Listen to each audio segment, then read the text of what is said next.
Imagine you are the captain of a large ship sailing the sea in the year 2007. Your ship is moving near the coast of Africa, in an area close to the country called Somalia. This part of the ocean is very important for ships traveling between Europe and Asia, going towards the Suez Canal. As you look at the water, you see small, fast boats moving towards you quickly. There are men in these boats, and they have guns. These men are pirates. They come right next to your ship and use ladders to climb up.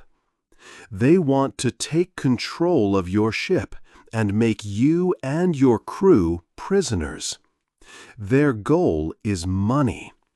They will ask for a large payment called a ransom to release you and your ship safely. If this money is not paid quickly, the people on the ship can be held by the pirates for a long time.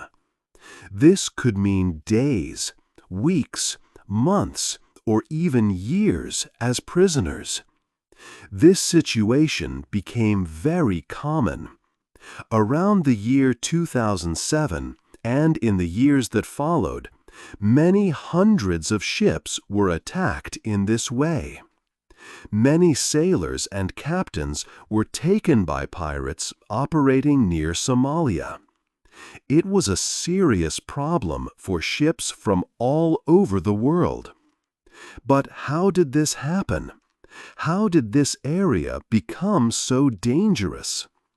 This story will tell you about the pirates from Somalia.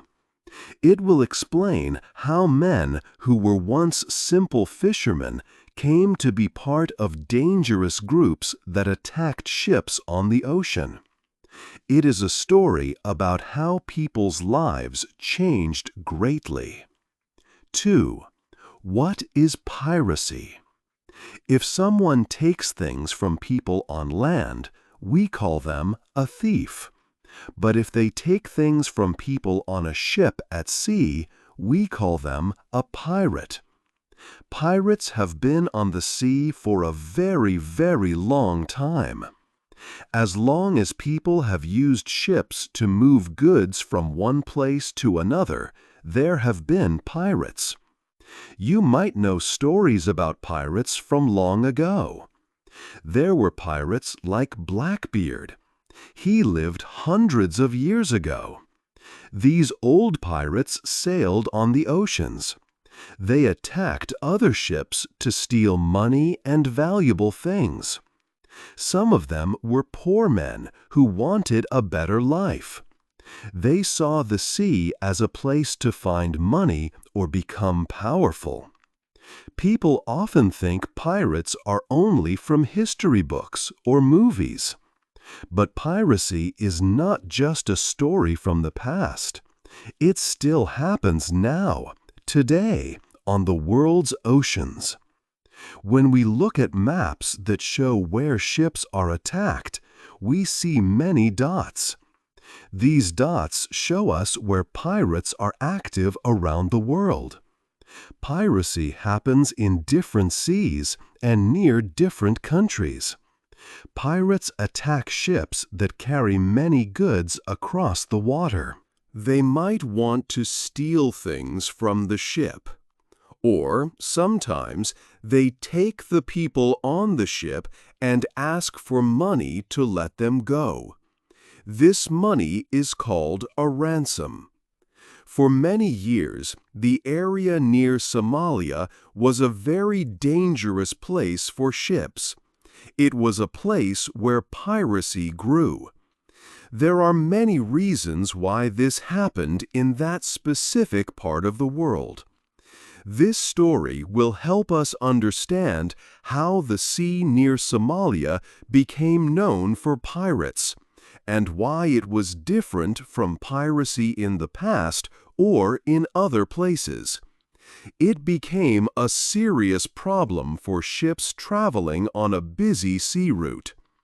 Pirates were looking for chances to attack and make money from the ships passing by. 3. Somalia's problems. In the time before the pirates became famous, Somalia had many problems. In the early 1990s, the main government in the country stopped working. This meant there was no strong government to rule Somalia. Different groups of people took control of small parts of the country. But there was no single government for the whole nation.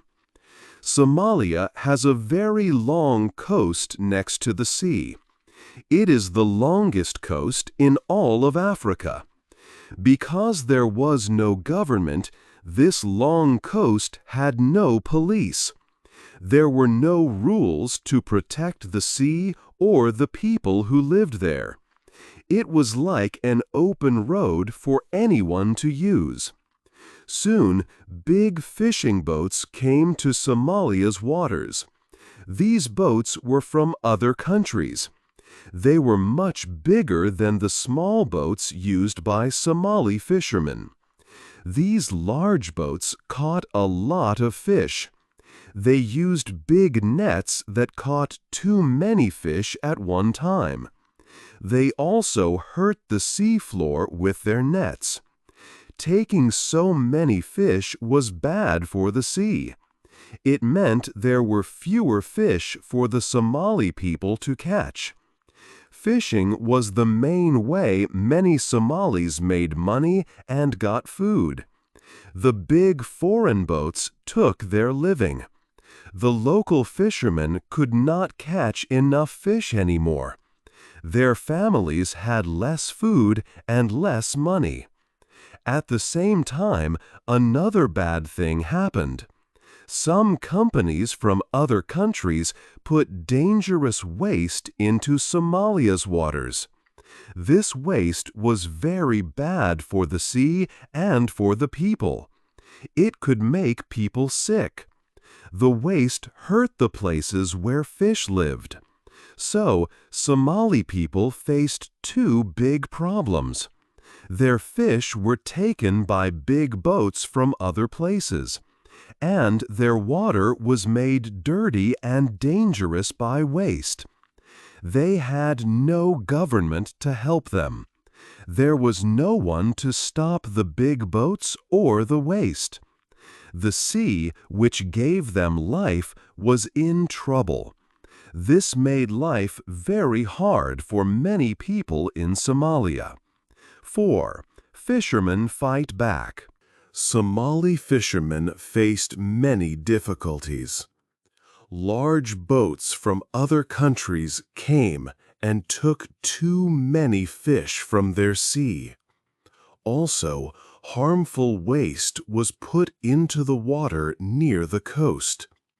Somalia did not have a strong government that could protect its people or its waters. The fishermen saw their traditional way of life and their food supply being destroyed by outsiders.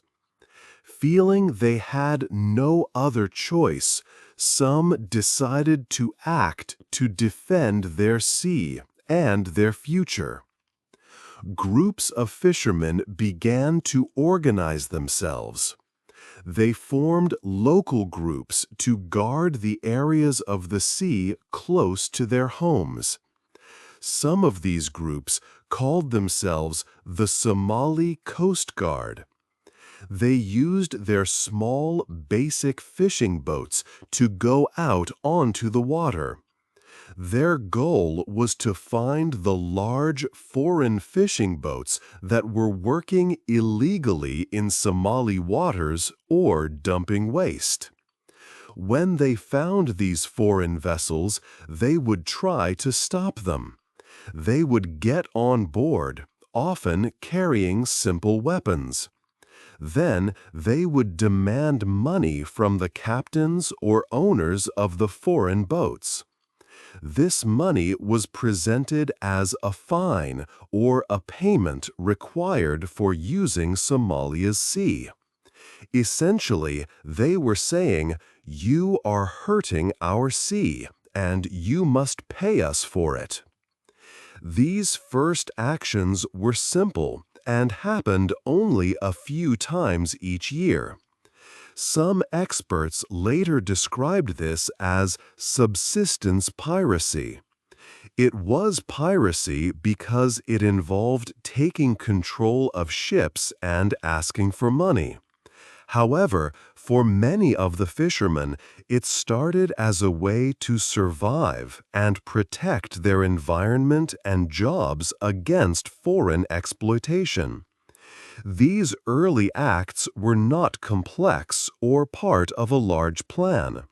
For example, one early attempt involved around 26 men in a small wooden boat who briefly took a larger ship but seemed unsure what to do next, eventually just stealing some items.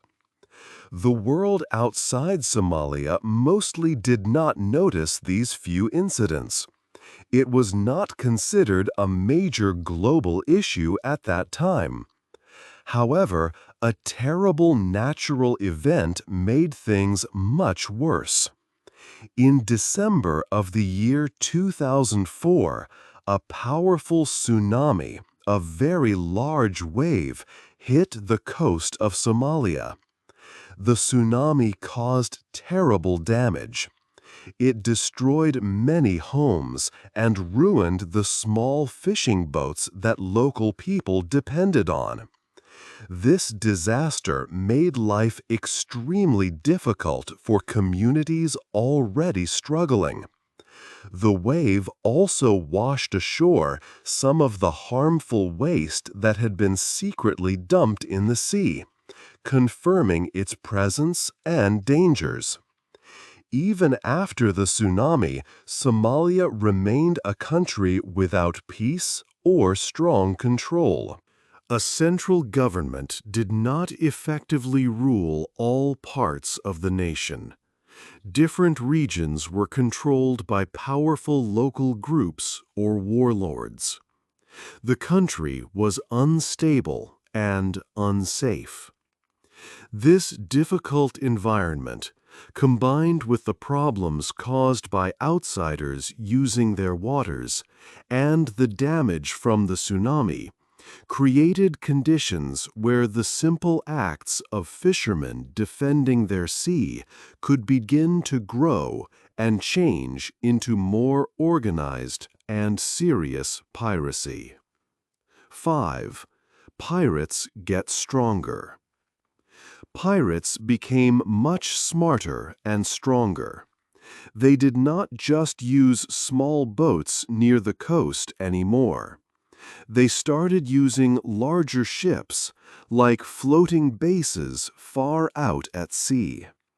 These big ships were called motherships.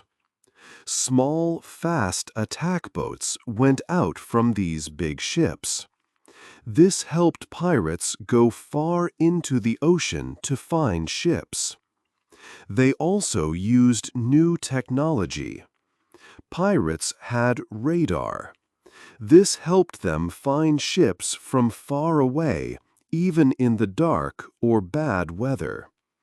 They used GPS devices to know their exact location on the map. They used satellite phones to talk to each other over long distances. Pirates also became good at finding information about ships online.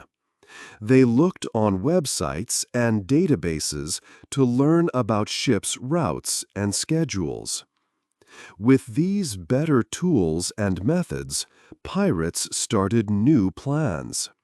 Their main goal became taking ships and holding the people on them as prisoners. They did not just ask for small amounts of money like before. They began asking for very, very large sums of money to release the ships and their crews. This big payment for freedom is called a ransom. Ransoms could be millions of dollars. Asking for ransoms changed everything for the pirates. It made them a lot of money. Some people were held prisoner for a very long time until a ransom was paid. For example, an American writer named Michael Scott Moore was captured by pirates. He was kept in Somalia for almost 3 years.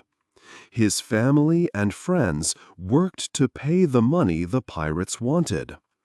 Only after the ransom was paid was Michael Scott Moore set free.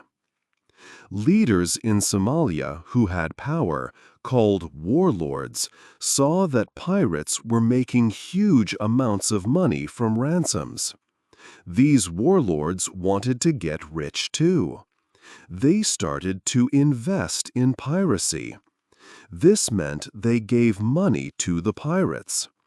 They paid for better boats, faster engines, modern guns, and other supplies the pirates needed for their attacks far from shore. The warlords treated piracy like a business, where they gave money and expected a share of the ransom profit. Because of the large amounts of money from ransoms and the financial help from warlords, pirate attacks off the coast of Somalia increased greatly. The number of attacks grew very quickly, especially starting in the year 2007. Pirates were attacking many ships every month. The sea near Somalia became one of the most dangerous places in the world for ships. The pirates were now stronger, better planned, and had more resources than before.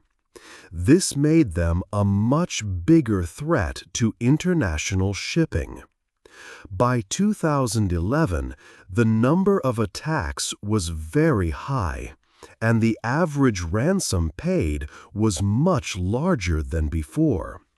Piracy was a big, bad business. 6. The pirate business. When pirates attacked ships and held the people inside, they wanted money. This money was called a ransom. When they got the ransom money, it changed things. The pirates gave some of this money to the powerful leaders who helped them. These leaders were like bosses for the pirates. With the money, the leaders could buy more fast boats. They bought more guns and weapons. They also paid young men to join them as pirates. This made the pirate groups bigger and stronger. Some small towns near the coast started to get rich because of the pirates. Many people in these towns made money from piracy. The rich pirate leaders used their money to build very big and nice houses. Some reports said that in one pirate town there was even a place like a stock market. This meant local people could put their money into a pirate trip. If the pirates on that trip got a big ransom, the local people who invested would get more money back. It was like putting money into a business. The pirate leaders sometimes said that they were doing this for a good reason. They said they were fighting against the big foreign boats that stole fish or put bad waste in the sea. They sometimes said they would use the ransom money to help Somalia or clean the water. But often this was not true. The real reason was to get rich and powerful.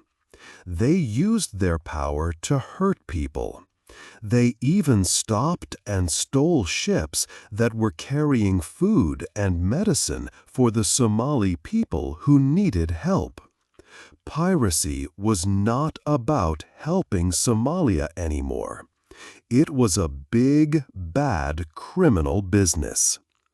The pirate business grew very fast. It became very successful for the people at the top. By the year 2011, pirates attacked ships very often. In that year, they took many ships.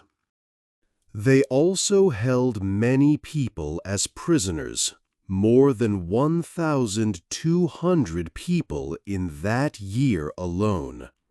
The amount of money they made was huge. On average, a pirate group got about $5 million for one ship. In total, the pirates made about $150 million from ransoms in 2011. This showed how big and powerful the pirate business had become. 7. The world acts. For a long time, the world did not see Somali piracy as a big problem. But some attacks were so big that countries had to look. One time, pirates attacked a ship with many tourists. It was a big, nice cruise ship. The pirates used rocket guns. One hit a room, but the ship got away. This attack made news in many countries. People started to worry. Later, in 2008, pirates took a ship from Ukraine. This ship had many guns, tanks, and other weapons inside.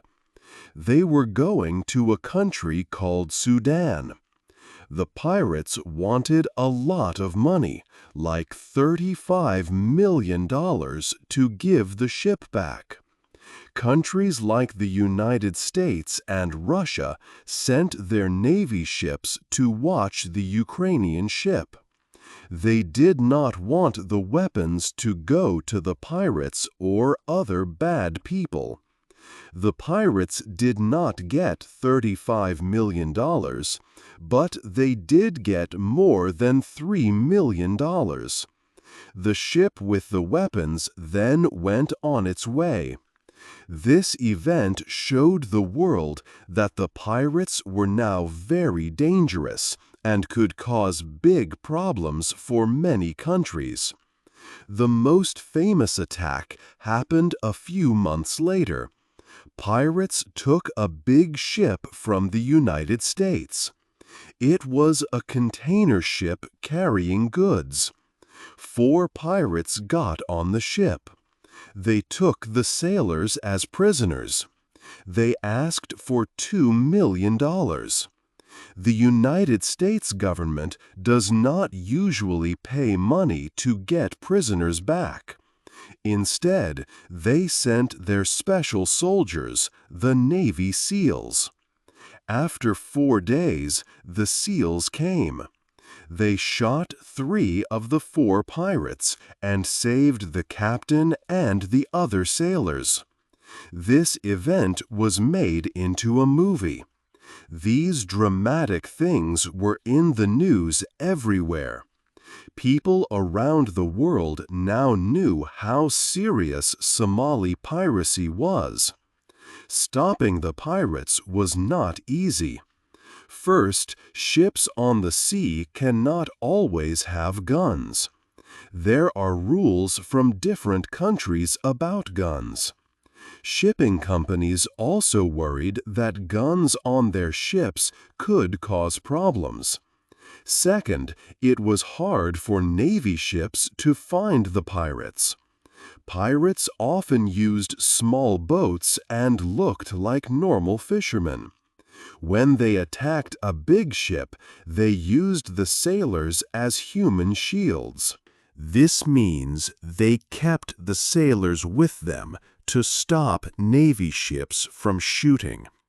Third, the sea is very, very big. It is a huge area of water. It was hard for Navy ships to watch every ship in such a large place. Piracy has always been hard to stop on the open sea. But countries and companies that own ships started to work together. They thought of new ways to fight back. An international group gave ships new advice. Ships were told to use strong water hoses to spray water at the pirates. This could push them away or make it hard for them to climb up. Ships put sharp wire, like barbed wire, on the sides so pirates could not climb easily. They put strong locks on doors. They made special safe rooms, called citadels, inside the ship. Sailors could hide in these rooms if pirates got on board. Ships also started to travel together in groups, like a long line of ships. This was called a caravan. They used special paths on the sea that were known to be watched. Sometimes Navy ships from different countries would travel with the groups of ships to protect them. Another important step was that ships were allowed to hire armed guards. These were people with guns who could fight the pirates if they tried to attack. These guards stayed on the ships as they sailed through dangerous waters. All these new plans worked very well. After 2011, the number of pirate attacks went down a lot. The dangerous time of Somali piracy began to end. 8. The end of Somali piracy? Stopping the pirates near Somalia was a good thing for ships and sailors sailing in that area. The sea lanes became much safer for trade. But for many people still living in Somalia, life was very hard even after the pirates stopped. Their country still had many big problems. The sea near their homes was still hurt. Years before, outside boats had taken too many fish, making it hard for local fishermen to work. Also, bad waste had been put in the water, which hurt the sea and the people. Some people had no jobs and not much food to eat. For these people, who often had no help from a strong central government, becoming a pirate sometimes felt like a way to get money just to live. This makes the story of Somali piracy complex and difficult to fully understand. It is not easy to say clearly who was always right or wrong in this situation. The people who became pirates had hard lives and felt their country and waters were not protected by the world or their own government. But the pirates also hurt innocent people on the ships and took their freedom for money. Today, large pirate attacks near Somalia are not common anymore. The new plans used by many countries and shipping companies worked well. Ships are much safer when they travel near Somalia now. But stopping piracy in one place does not mean it has stopped everywhere in the world. Piracy is still a problem in other areas. It has moved to other parts of Africa. For example, now there are more pirate attacks near the country of Nigeria. This area is called the Gulf of Guinea. The reasons for these attacks can be different from Somalia, often involving stealing oil from ships. Piracy happens when people have very difficult lives and few chances for work. If young men cannot find jobs or make a living in a normal way, they might look for other ways to get money, even if those ways are crimes like piracy.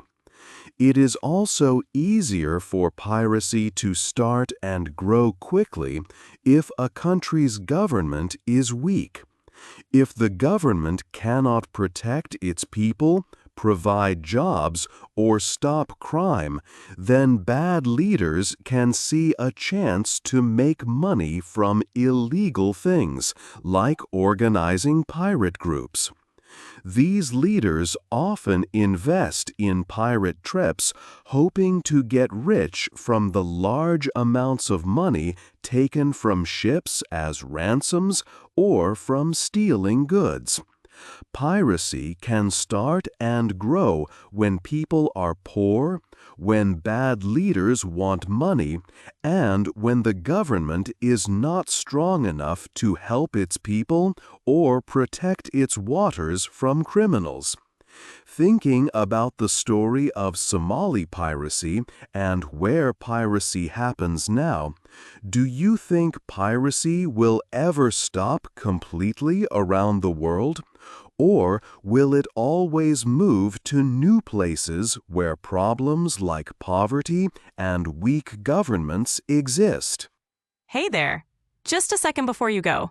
If you learned something new today, please give this video a like, write your thoughts in the comments, and subscribe to the channel. It only takes a second, and it really, really helps to create even better English videos for you. Your support means the world. Thank you.